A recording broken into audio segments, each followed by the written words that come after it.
இது நம்ம செடியில் காய்ச்ச ஒரிஜினல் நாட்டு பீர்க்கங்காய்ங்க. எந்த வித உரமும் இல்லாமல் விளைய வச்சது, எந்த வித உரமும் இல்லாமல் விளைய வச்சது. ஆட்டு புழுக்கு மட்டும்தான் இது உரமாக கொடுத்துருந்தேன். ஒரிஜினல் நாட்டுக்காய்ங்க.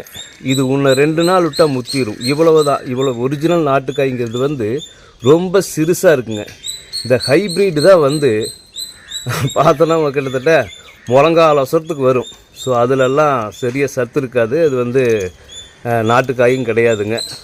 அது வீரிய விதைன்னு சொல்லுவாங்க, ஹைப்ரிட் அந்த மாதிரி சொல்லுவாங்க. அதில் வந்து நிறைய உரமெல்லாம் போட்டு ஒட்டு விதைகளை உற்பத்தி பண்ணி அது மூலமாக காய்க்கிறது. இது வந்து ஒரிஜினல் நாட்டு பீர்க்கனுங்க. இந்த ஒரிஜினல் நாட்டு பீர்க்கன் வந்து இவ்வளவு தான். கிட்டத்தட்ட பாருங்கள், ஒரு கைக்குள்ளே தான் இருக்கும். ஒரு கைக்குள்ளேயே அடக்கம். அவ்வளோ